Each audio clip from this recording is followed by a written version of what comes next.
Hello, welcome to Publishing Ponderings with me, Martin Lejeune, and my co-host Shannon, writing as SD Houston. We are here to talk about reader magnets and how that can help you grow your audience. So, Shannon, how's it going? It's good. Thank you for asking. How are you? Yeah, not too bad. And hello to everyone who has joined us in the chat. Thank you so much for being here. Felicia was first one up, and Maggie Ward, and Sophie is here as well, and CB394 has popped in, as has Cool Gamer. Lots of awesome people. Yeah. So if you have any questions as we go along, put a Q and then ask your questions, and we shall endeavour to answer them. So a reader magnet is a thing that you can be distracted from talking about when Richard Holiday pops up.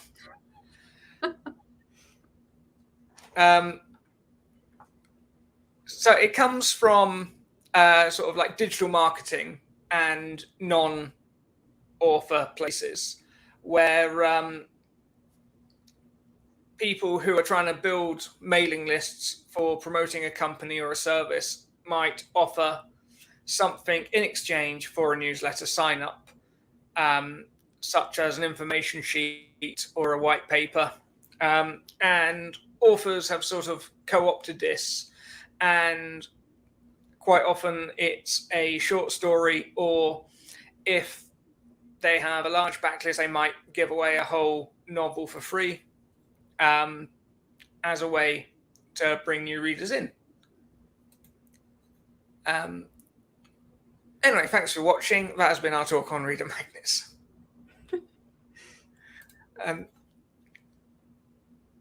Shannon, you used a sample chapter for your first trilogy, and you're planning a fresh short story for going forward. Is that right? Yeah, so I use what they consider is probably the worst type of lead magnet or reader magnet, which is sample chapters, because typically you want to offer something that is a complete product. And I've always had an idea of what short story that I would like to do for my first series, but seeing as it's not doing as well as I would like, because there really isn't a category for Irish mythologies. When going into this next series, I knew I need to have a short story. I already have the short story done. It's already being offered as a reader magnet for my next series.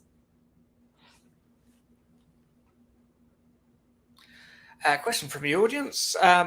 So Felicia asked, if you have a reader magnet for your website, should there be a completely different reader magnet for each social media account you have? And I would say no. Can I share a screen? I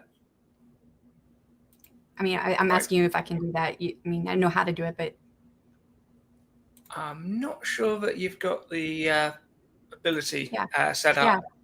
Yeah. Anybody you have back here can do it. I think you just have to add it. Okay, yeah. Okay.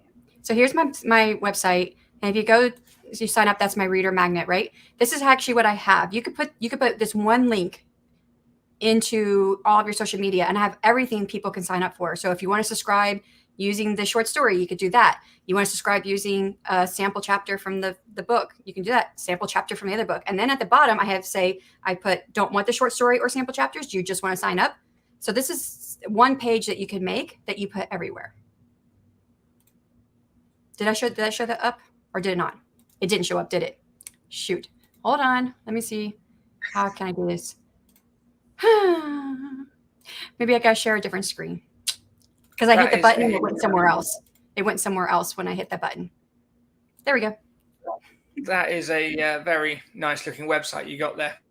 Thank you. It wasn't what I meant to show. I was showing how where you go. I just shared it, the sample page. Or it's not a sample page, it's the actual page that I have. So when you click on that button that I was showing you guys, that's how you can do it. Yes. So you have the first short story that you can click on, and that's how a reader could join my mailing list, or the next short story, or this was a sample chapter, or sample chapters, Or at the very bottom, I have it where they can sign up without having to sign up for any of those reader magnets. And then from there, that page link is what you can use everywhere.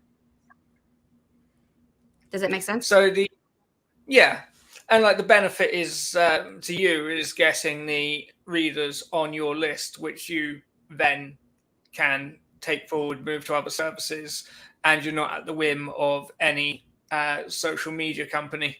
Which it used to be. It used to be one of those things people would say, and everyone would be like, "Yeah, right. Facebook isn't going anywhere." And with recent events, people are now like, "Yeah, that seems like a really good idea." Well, the other good thing about this is that each of these has their own automation sequence on my newsletter list. So if they sign up saying like the short story, right? The first short story, that's into my fantasy romance series. Now I know what they're signing up for versus if they sign up for the sample chapters that are down here, which is a YA fantasy. So that might be a different type of reader, YA fantasy reader versus a romance fantasy reader.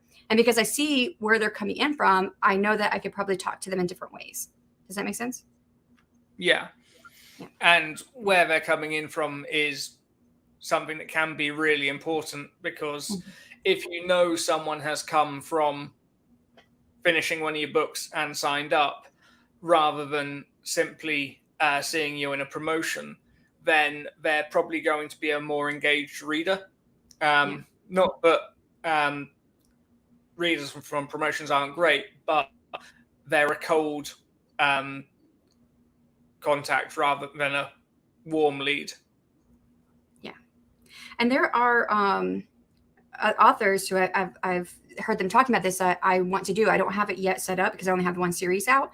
But, having that call to action for them to join your newsletter at the end of your book or the beginning of your book, wherever you're putting it.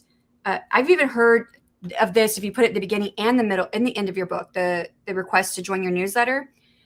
Have that as two different links. It's the same link to the reader, maybe, or it doesn't look any different, but it's two different links. That way you can see if a reader's coming in from the front of your book or the back of your book to see where readers are actually following you from. And then for each different series, you have a different link. That way you can see where they're coming from, which series they're coming from. Now, if you have a reader magnet for each series and you're offering something different at the end of each book, then you'll see where they're coming from if that has its own link as well. Yeah, that's really important. If you can, the more data you can have, then the better it is, because data is brilliant and you can put it in spreadsheets and never be unhappy. But yeah, one thing I do, he said, well prepared, is if you go to the end of my first book, The McMurdo Rift, available now on Amazon, then it actually has the reader magnet sign up, you got the cover, and then you got a quick little hook explaining why the short story is brilliant and you should read it straight away. And the one good thing that Martin has on his is using an image. I don't have images on mine, but images seem to convert people more than anything else. Yeah. And there seems to be, some debate on, do you pay out for a cover? Do you make your own with potato prints? Because if you're just giving it away for free, then surely it has no value. So what does it matter anyway? You want to make it look valuable to the reader, though. Well, I think you got to think of it from the reader's perspective, because people are going to come from two directions. You've got people who read your books and go, this Esty is amazing, I need her to contact me regularly. And you've got people who are going to discover your magnet through promotions, and that's going to be the introduction to you, which makes writing them really interesting. But one of the main ways as authors we can grow our audience is by services such as Story Origin and Book Funnel, where you can do newsletter swaps and you can do group promos, which is where you find other authors specifically in the genre you write in, and all your short stories will be sent out in an email link to the newsletters of everyone taking part. So you can get your book in front of, thousands of readers who, you know, like your genre. So they're going to click this link and have dozens of short stories to choose from, and you need to stand out. So that's where like a really nice cover makes all the difference, because, you know, having looked at some of these promos, it's not something that everyone does. And, you know, and it does make a difference. And whilst it is something you're giving away for free, it's also not, because they're giving you their email address, and you can then let them know directly when you have a new book out, and that, you know, can have more value down the line in the long run. And there are places that you can get very cheap but good covers done. A couple that I would suggest are getcovers.com. They also have a YouTube channel. I think it's Get Covers something on YouTube, and they show you how they make their covers. Very well done covers. $10 covers for the ebook. $35. $35 you can get the ebook and paperback. But if you're doing a reader magnet, most likely it's just going to be a reader. It's going to be an e-reader magnet in most cases. So there's also like places like Pexels where you can get free stock images, Pixabay, which, you know, you can put something together quite easily. Canva is another one. Yeah. So there are options. And then there's Olivia Pro Design. She's on Fiverr. And I think hers is also $10 for ebook covers. And she makes pretty, and she has done, looking at Get Covers, they mostly do fiction, where Olivia Pro Design, she does fiction and nonfiction.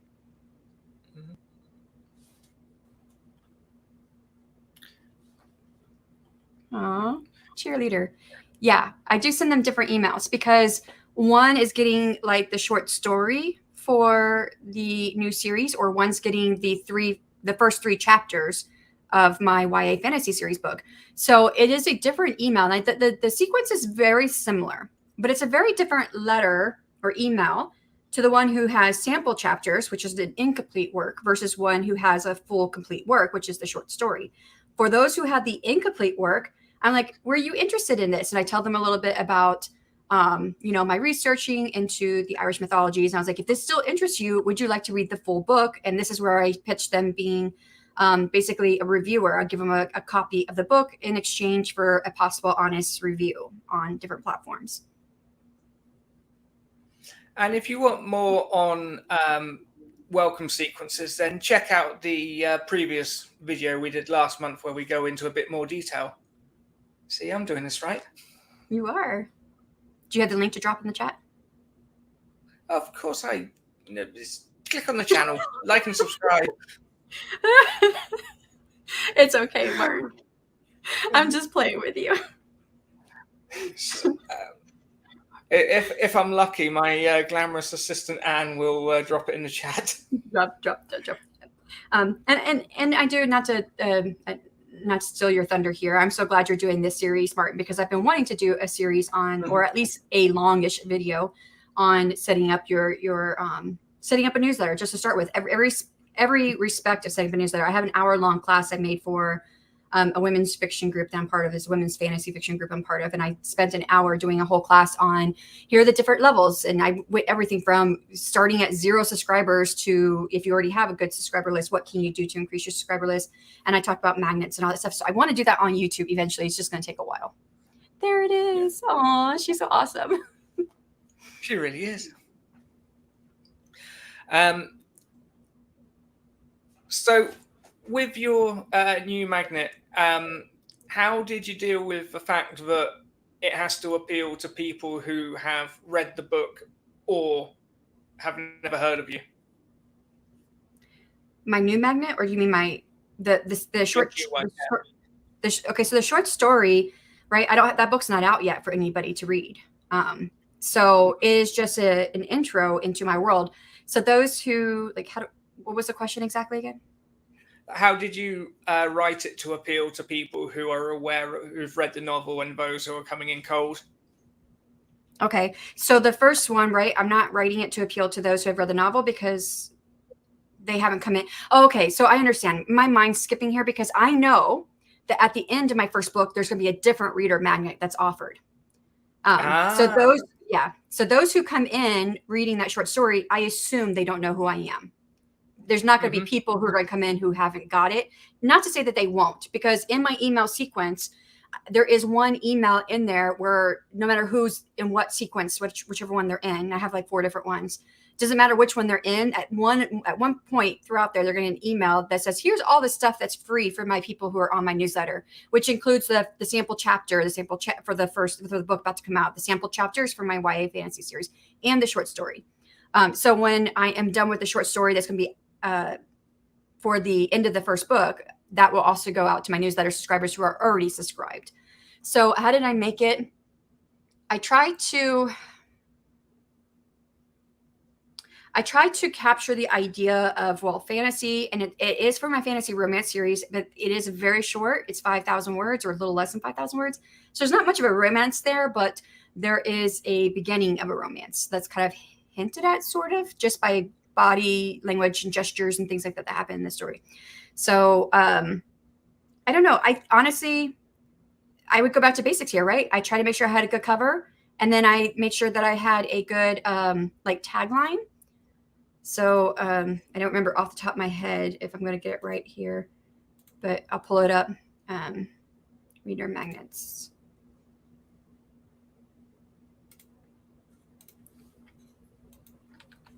So, so my tagline is: "A pirate stealing a precious gem to perform a miracle, and the prince who means to stop her, who will win." So I think you've got the idea that there is fantasy there, because you got precious gem, miracle.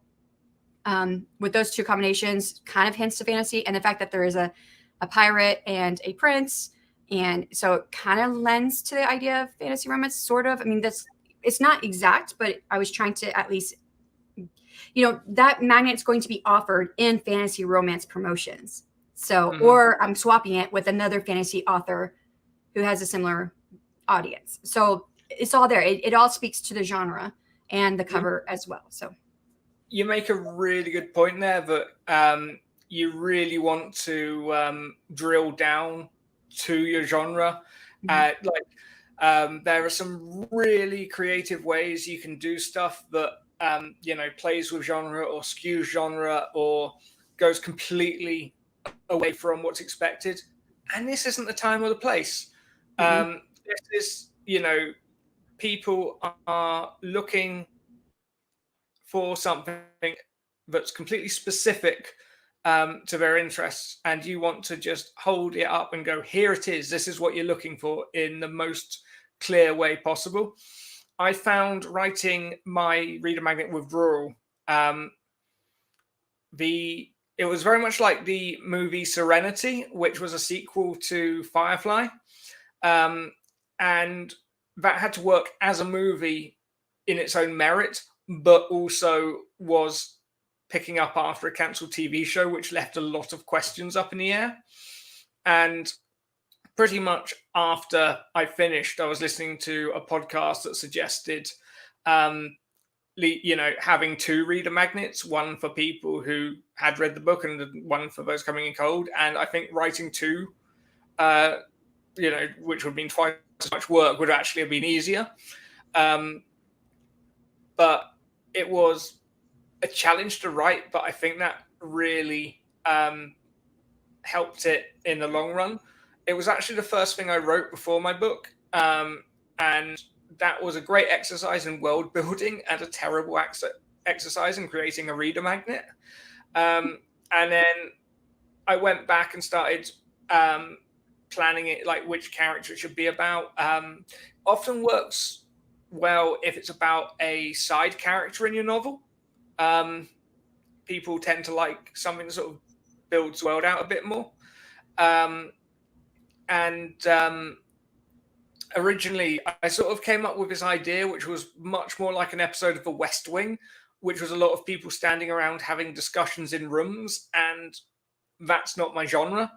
I write space opera, so I'm like, well, I need someone flying spaceships and getting into fights and all that sort of stuff.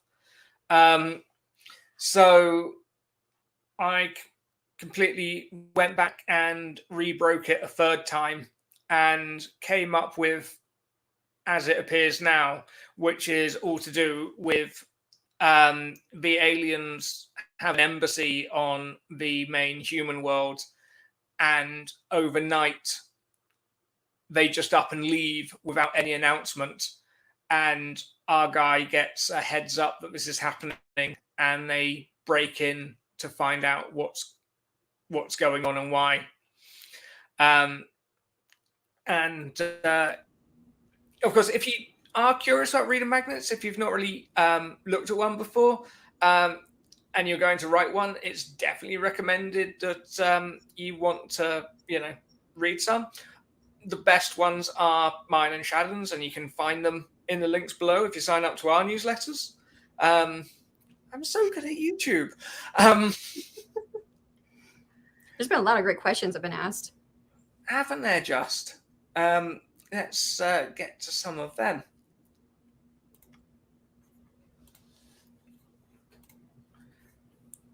What about reader magnets written from different POVs in the book, or the characters that the book is written from too? Yeah. Reader magnets can look like lots of different things, to be honest. It doesn't, like, I have a short story. My short story is like 5,000 words. How long is your reader magnet? It's a little bit longer, like 12,000? Mine's around 10K. Okay, 10,000. So yours is double mine.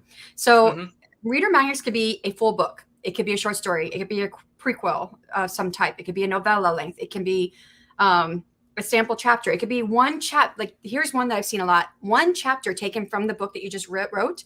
So this is like a reader magnet you would offer at the end of the book and say, hey, would you like to see the alternate point of view? Would you like to see so-and-so's thoughts during this scene, what they thought? Some people have written, and sometimes this becomes companion novels, but they'll write the whole entire book again, but from a different character's point of view in the story.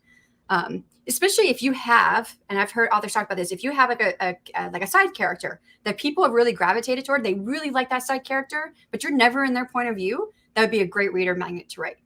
So, yeah. So since the reader magnet is part of its job is encouraging people to read your full book, I guess you kind of want to leave it on like a big cliffhanger so people go straight to your book. Maybe don't even end it at all. No. You want it to be a self-contained story that, like, people want to feel that if they read it, they've got something out of it. It's not just a trick, as it were. That's why sample chapters are the worst reader magnet to have, because you don't have a complete story there.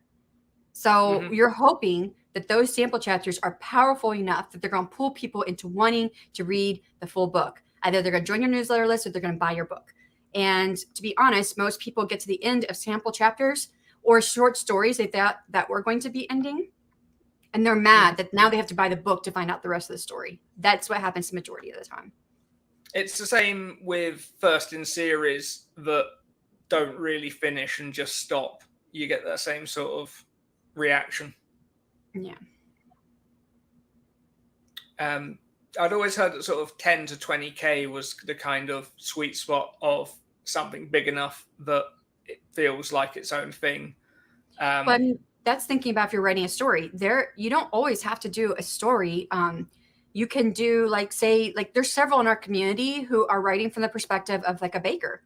You could do like all the stuff that they bake, like their favorite recipes. You could be like, here are the recipes that this character likes to make, and you have like the favorite recipe, a recipe that never turns out. I mean, I don't know, I'm making that up because I haven't heard that part, but your recipes, if you do sci-fi, fantasy, things like that, people love maps. Like you already have like a map probably of your world or something, but like sci-fi, like for you, Martin, one thing you could do as a reader magnet is to do a layout structure of Mutt's Nuts. So you could show what happens on the different floors, where the rooms are located. Readers love these kind of things. Again, some of these would probably be more useful for readers who have already read part of your series. So it's a way to get them to sign on to your reader magnet, or it's a way to get them to sign on to your newsletter with that reader magnet, versus it being the more like the lead magnet at the beginning. I have spent more time than I care to admit sort of looking through tabletop role-playing game software that can do just that, and trying to find exactly what I'm looking for.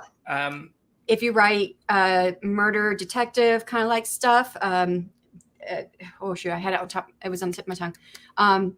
Who talked about this? I think it was actually Mark Leslie Lefebvre who talked about some of the reader magnets he has, because he writes fantasy slash mysteries. God, I had it. Oh, Case Files. So it's not him. It was Craig Martell. Craig Martell, I think it was, or the other guy who does the 20 Books of 50K conference. One of them writes mysteries, and they did case files on everything, and that was part of their reader magnet. I love this question. It's it should have been in my notes and it wasn't. Yes. And I think we disagree on this, which is interesting. You and I disagree on this? Well, it's not a reader magnet giving it away for free.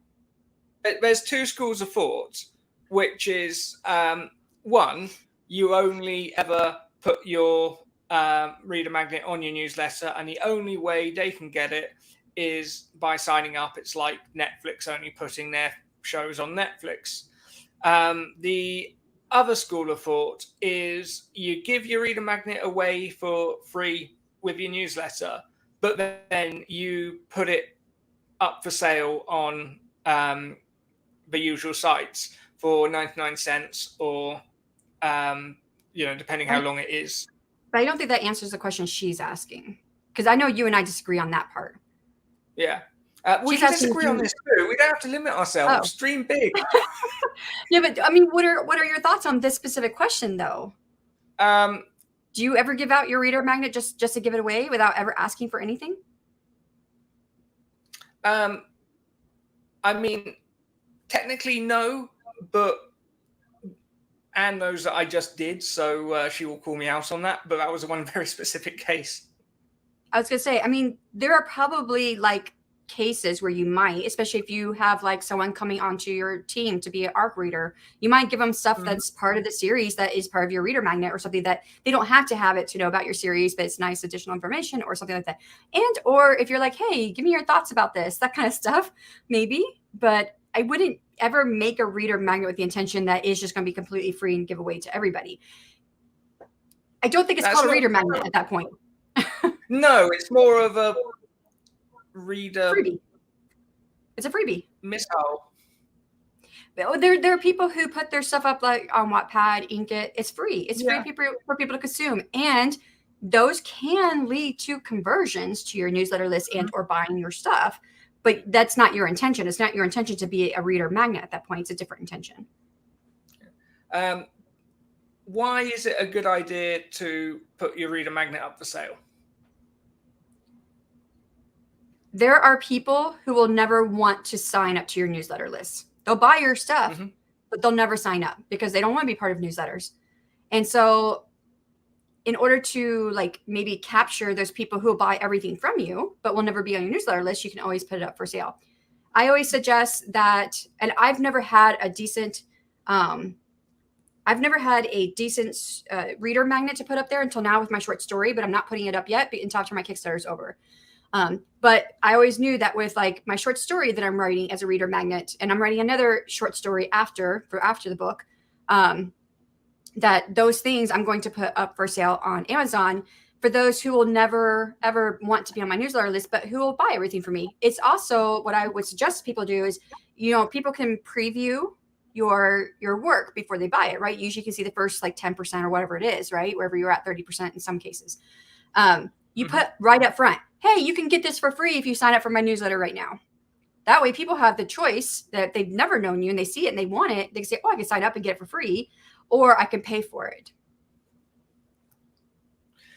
I'd like to say that I have a really thought out, eloquent argument on why simply keeping it as a newsletter exclusive is the best thing to do.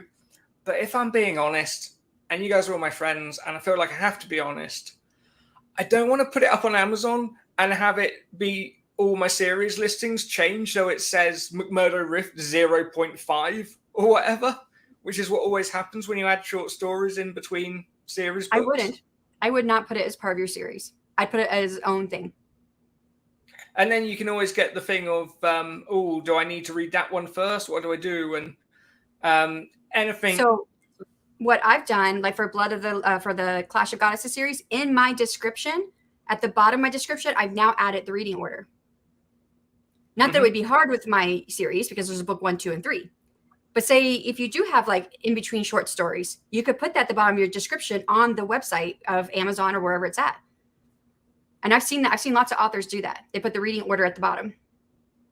Yeah.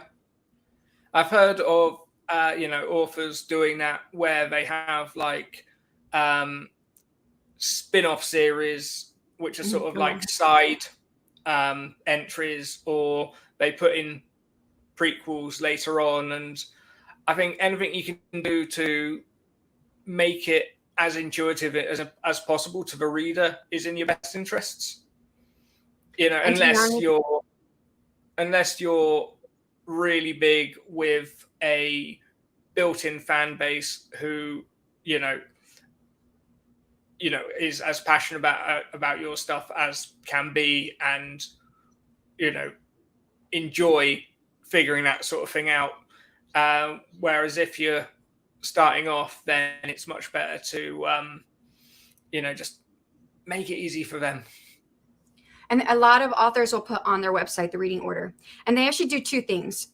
This is what I've heard from a lot of authors, that they find that their readers want, which they want two different lists. Some readers want the order. What should I read? What order should I read this in? Even if you wrote this series out of order, because like if you say you have interconnected series, like you said, like a side series of spinoff series, the spinoff series may happen before, but if you wrote this series later, which that's going to be the case for this new world that I'm writing in, this series is in the middle of everything that I'm going to have happen. So they have reading order and they have written order. Like some other readers, they want to know what order did you write it in versus the actual reading order. Yeah. There's the Hunt for Red October by one of the most famous authors who've ever, Tom Clancy. And that was actually published after the book that comes later chronologically, Patriot Games. So if you go look through those, then you've got publication order, chronological order, and that's exactly the kind of mix-up that we're looking to avoid.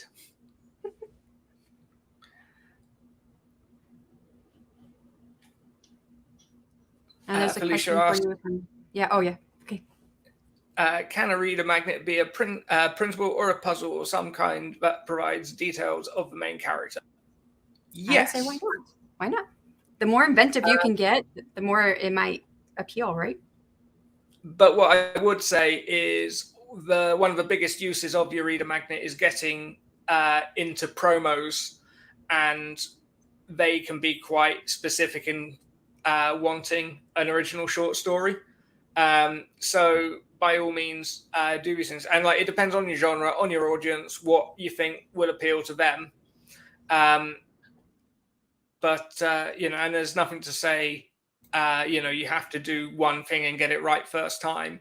There are writers who will put out, a new reader magnet every couple of months or with every release, which is worth doing as well.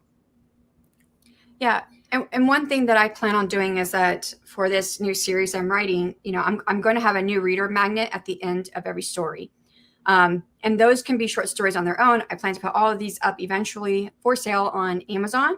And then this is something that I've heard other authors talk about, is that, they write short stories, and all of this is given free for your newsletter. So people who are already on your newsletter should get access to all of these things you're doing. They are your core audience. They're there for you. So, but at the end of the year, then they take all those short stories or whatever it is that they wrote throughout the year, their additional things, and they put it into one thing and sell it on Amazon. So like a box set almost. So those are things that I plan on doing. And they're just other ways to make more money as well as find new readers. Mama Maggie, I know someone who puts half a reader magnet excerpt in her newsletter, and then they have to go to the author's website to read the whole thing. What do you think about that? I don't understand how it's in their newsletter, though, and then they have to go to the author website, because then that means they're already a fan. So why would they have to go to the website if they're already on the newsletter? I don't get that part. There was a viral clip by the famous director. I am terrible with names. Guy that did the original Dune. David. But yeah, he was basically going. You think you're watching a movie on the phone. You're not watching a movie on your phone. And a lot of directors came out when smartphones became a thing, going, "Oh, I don't want people watching movies on a tiny screen. It should be on a cinema the size of a wall." And that's all well and good, but people are going to consume media the way they want to consume media. And what you're looking to do is grow your audience. So you want to cast your net as wide as possible. So provide your reader magnet as a Kindle file, provide it as a PDF, have it accessible in a browser maybe, rather than saying, this is what I've made and I will determine how you shall consume it, because people are just going to go and find something that's easier to experience in their preferred medium. What I would say here is Story Origin, you can get on Story Origin for free just to have files on there that people can download.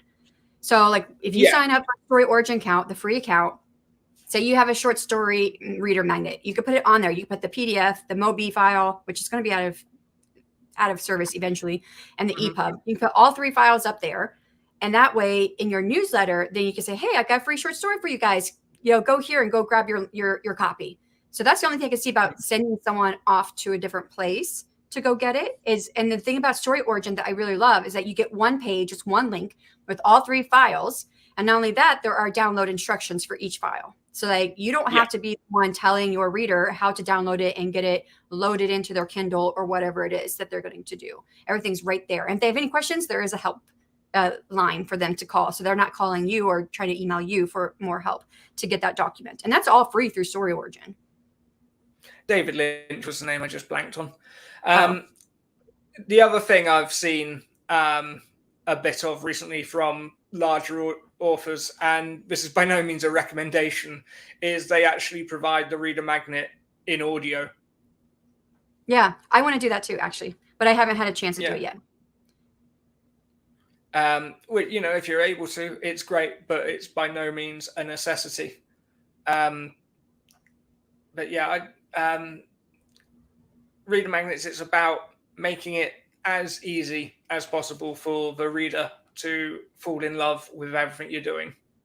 And the thing about if you do audiobook, and this is the reason why I have not done it for my short story, because I could have my short story is 5,000 words. I could go ahead and get that done and have that up there to do swaps with, like through Story Origin and Book Funnel, but I'm not going to because I don't have a book that's in an audio format. So whatever it is that you're using, your format that you're using to do your author swaps and group promos, you want to make sure that that audience you're catering to, consumes your work in the same format.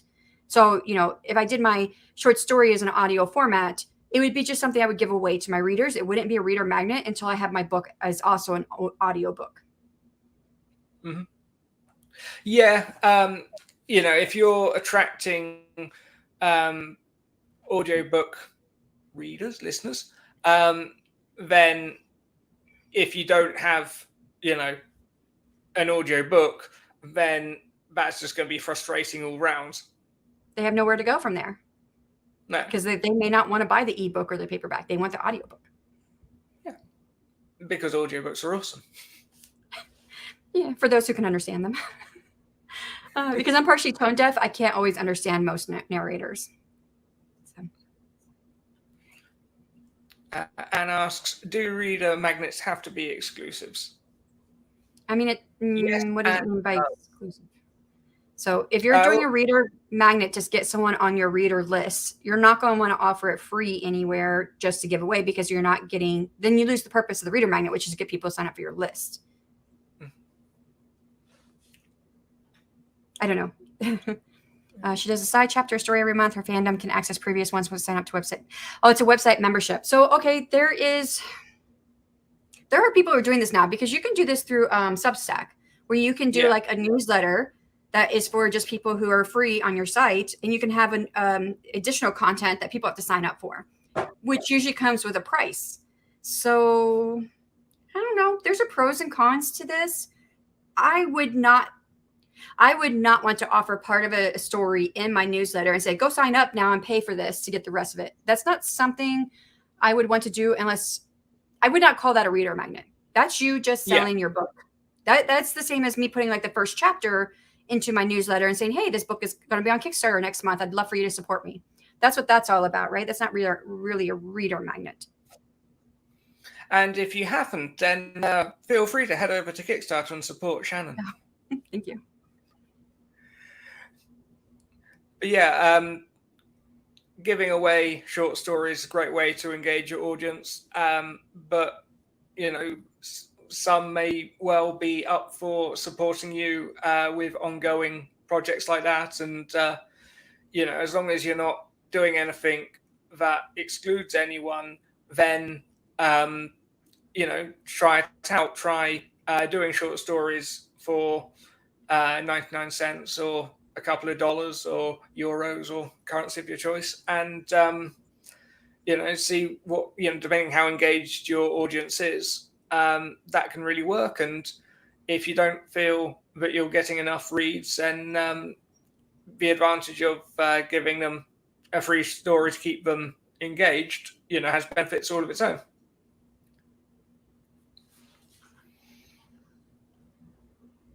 Yay. That's always great to hear. Yeah.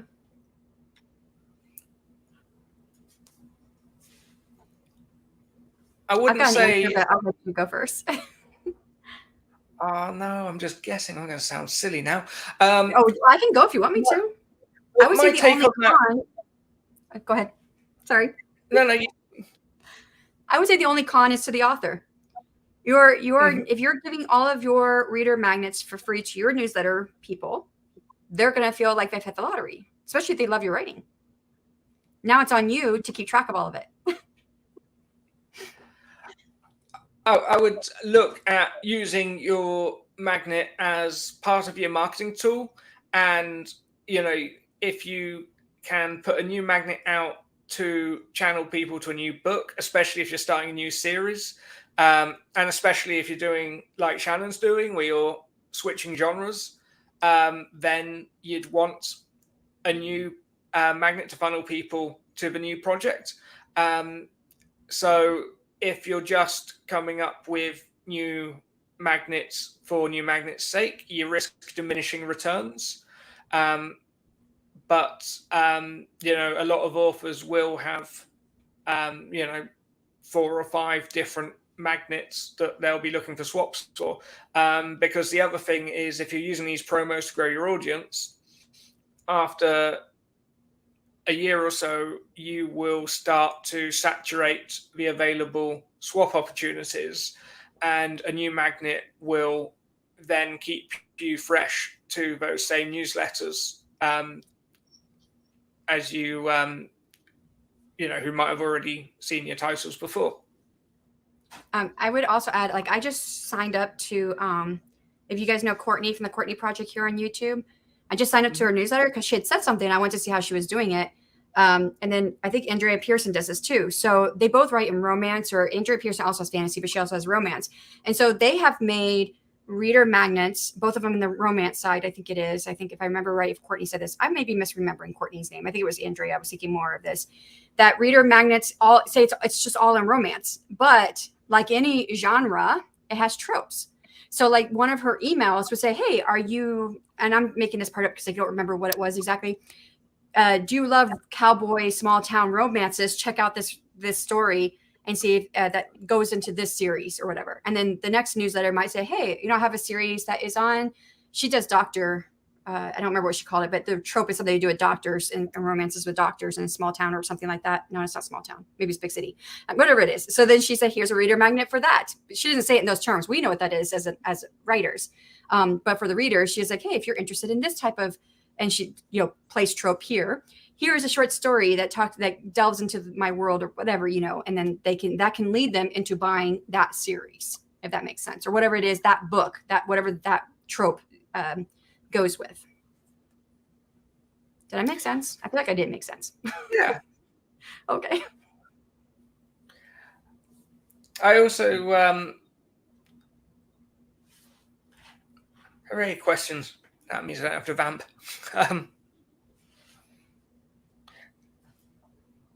Do you have the same feedback on your magnets as you do with your novels in terms of beta readers and editors? Mine has, I mean, I only have the one that's different. That's not a short, that's not chapter, right? I only have the one short story, and I didn't run it through any betas. I didn't run it through any editors. But I did submit it for an anthology collection, which got accepted. So that's about the only feedback I got was like, yep, you're accepted. I don't think anyone has ever really commented on that particular story. Like I've seen people who have made videos on the anthology and no one has ever said anything about my story. So I don't really know if it's any good other than the way I feel about it. I did end up sort of getting mine out quite quickly to be ready for launch, and retrospectively went back and ran it past some beta readers. And luckily they didn't say this is terrible, change everything. So I got away with that one. But sort of like we were saying about covers, this is the first point of contact that a potential super fan is going to have with you, and you don't want to, not put your best foot forwards.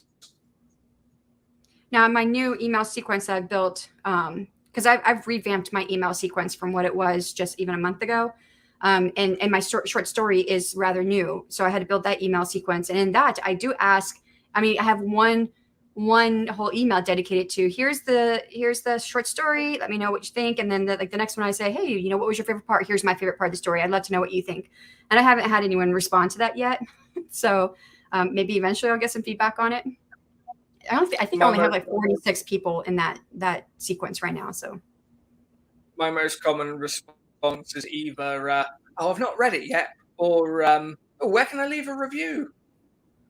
And I'm like, nowhere. I didn't listen to Shannon, and it's a newsletter exclusive.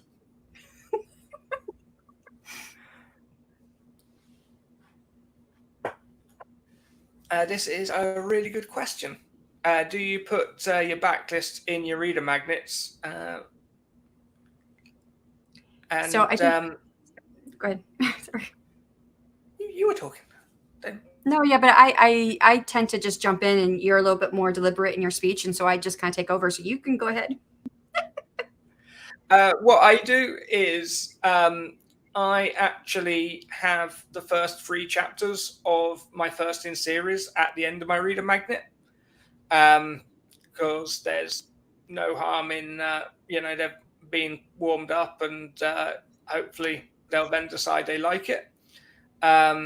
So what works is having a really specific call to action at the end of your reader magnet. You want to say, you've read this, the next thing you should do is going to be this.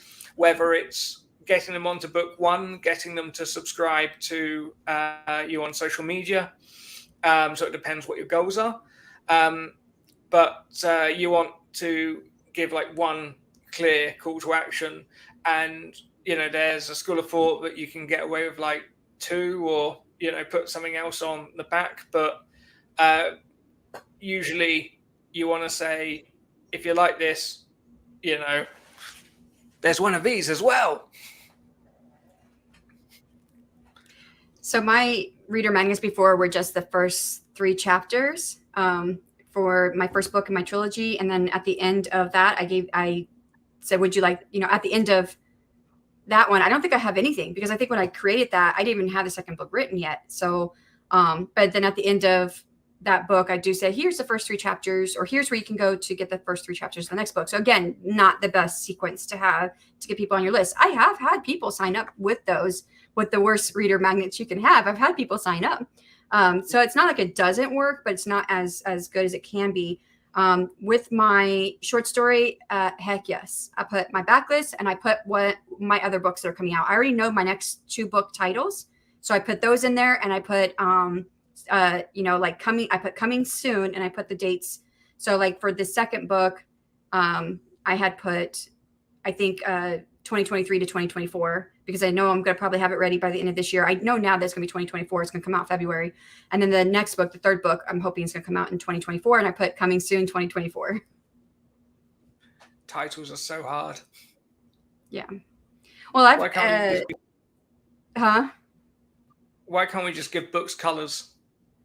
Oh, I actually had some ideas for my titles already, and then my accountability partner, she read my first book in the series. She read it as an alpha reader, beta reader, and then as just after the final copy of it.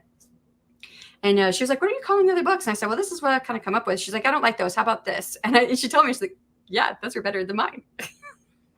So my accountability partner pretty much picked out my next book title. Yeah, I'm currently trying to name a new trilogy, and that is Hours of Fun. Um, how do we feel about reviews on reader magnets? Well, I don't have a reader magnet up anywhere to be reviewed on, so I'm not really sure how I would feel about it. Um, That opens like a whole nother set of questions, like how do you get reviews for reader magnets? I'm like, well, I don't know, you do that. mm-hmm. Would you do it the same way as you do book reviews? I wouldn't want to spend the space and the time on it, to be honest. It's so it depends. Like, if it is a longer book, then it kind of makes a bit more sense. And Yeah. if you've got it available on Amazon or other bookstores, and then you're on Goodreads, then you'd have the opportunity. But otherwise, it's kind of difficult to have a platform for it. It's always nice if someone says I liked it. Yeah. And if they go out of their way to tell you they didn't like it, then your feelings get hurt. But my last book is coming out of KU on the 27th of this month, and that's the first book in the series, Blood of a Lily. My other two books are already out of KU, so which means now I can go wide, which is what I'm trying to do, is go wide. I have thought about making the first book instead of, since I don't have the short story I have envisioned all this time to make for that as a reader magnet, and I honestly don't want to spend the time to write a reader magnet for that first series, and I don't think the first series is ever going to do that well. It's not doing bad. I make money on it every month, but I'm not making a lot of money off of it. So why do I want to spend the time that's going on something that's going to give me little return? So what I've thought about doing is, once it's wide, is making that first book a reader magnet. So it already has reviews, so I don't want to have to worry about that part. Chris Kenny did a similar thing with the Golden Pyramid series, his time travel trilogy.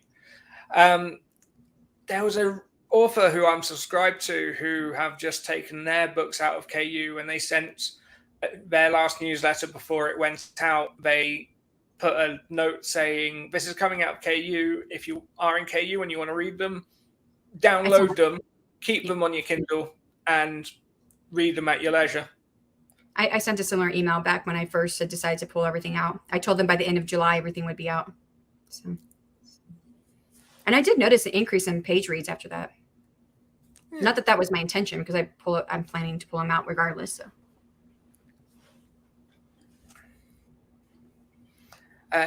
If you give a call to action for them to read the next book, how do you add the price of it? Or do you add a price of it? I usually just put the link to the sales page without putting the price beforehand. The only reason why I would say to add a price is if it is always like 99 cents or something like that, because that's a cheap price. But otherwise, I wouldn't put like a sale price, because you never know when you're going to change your sale. I mean, then you have to go back and update all your back matter. But if it's always going to be that a low price, then I might put that in there. But otherwise, I wouldn't include a price. I haven't ever. Plus, with different regions, it can get a bit complicated. True, because I'm thinking US, but in another region, it was not 99 cents. Does not equate the same thing. So, yeah, true.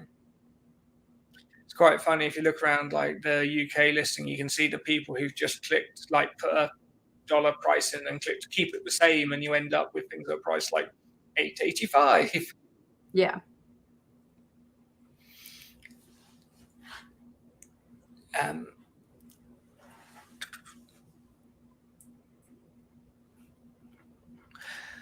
So really, you want a reader magnet that is long enough to not be too short, but not so long that it takes you away from your main project. Something that is either accessible as a sorry, I read the chat and got confused. This is all Anne's fault. Something that can be accessible to someone who's discovering you for the first time, but also is a fun read if they have already read your first in series. Something that is a complete story that someone can read and enjoy and not feel that they're being dumped on a cliffhanger. And ideally something with a nice cover that will bring people in. Is there any final thoughts on reader magnets from you, Shannon? Oh, we did have another question pop up there. I don't know if you want to address that or not.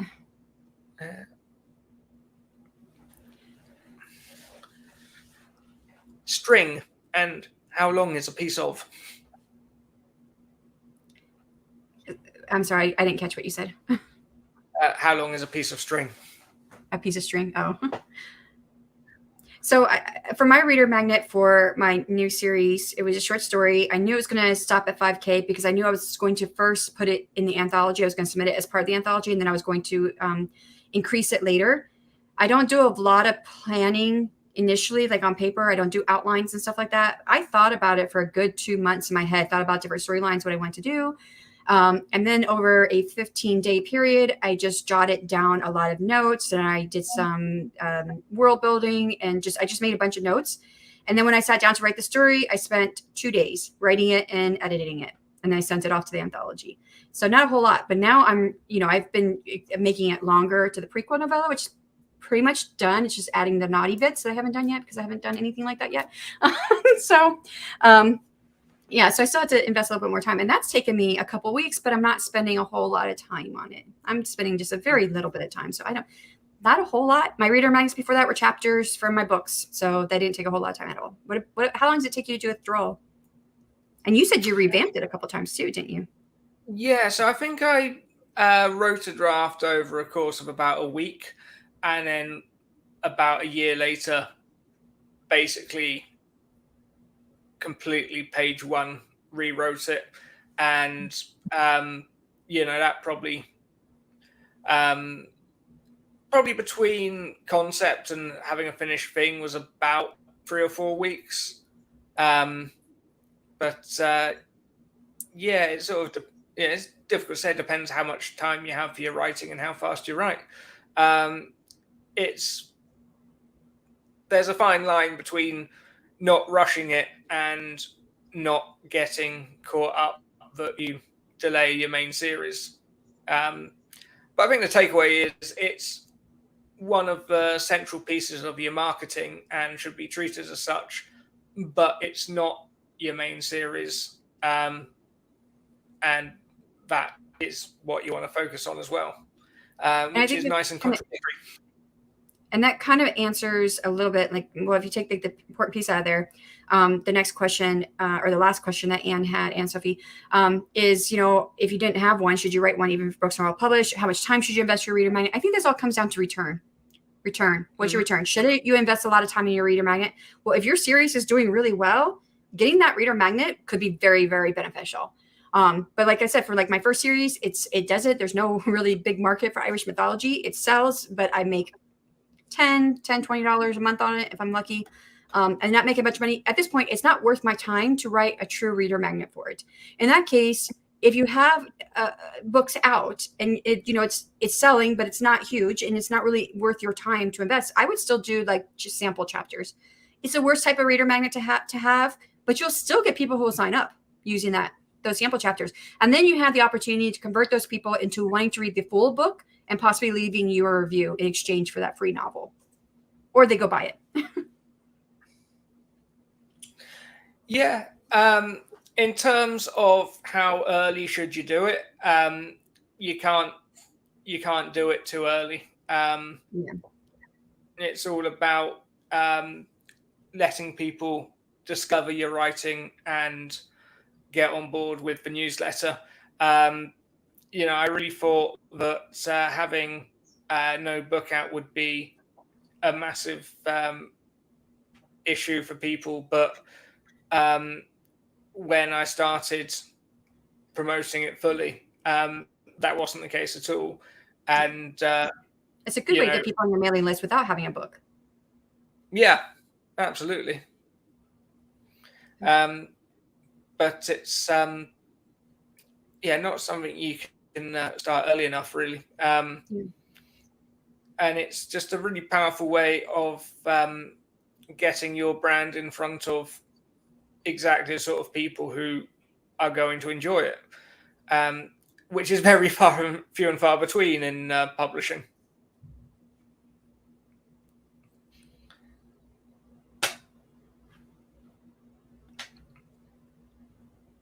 Can book one have multiple different reader magnets? Well, I was just talking about this earlier, right? So I have one reader magnet to get into my series. At the end of each book, I'm going to have another reader magnet. So, and I actually have ideas for other types of short stories. And when I'm thinking about this, I'm keeping two things in mind: the reader magnets to draw people into my series, and reader magnets that are free to my newsletter subscribers. Because your newsletter subscribers, they're the ones that you, and I really feel strongly about this, is that we interviewed an author for the Self-Publishing Tips and Tricks podcast, who's a USA Today bestseller, A.L. Canor, and she said, the best self-publishing tip and trick is baby your newsletter. They should get everything first. And so there is the benefit that whatever you write, you give it to your newsletter for free, and that keeps them, especially if they love your writing, they are just going to love it even more getting that stuff. So, yeah. Well, we could talk about reader magnets all night, and yes. we might just, but I think that wraps it up for now. As I say, if you want to see the perfect example of a reader magnet, then join our newsletters below and check out our stuff. We will be back with more Publishing Ponderings next month. And, is there anything else you want to say as well? Thank you, everyone, for coming and bringing such great questions. Yeah, really appreciate everyone bringing so much to the table. Thank you and good night. Bye.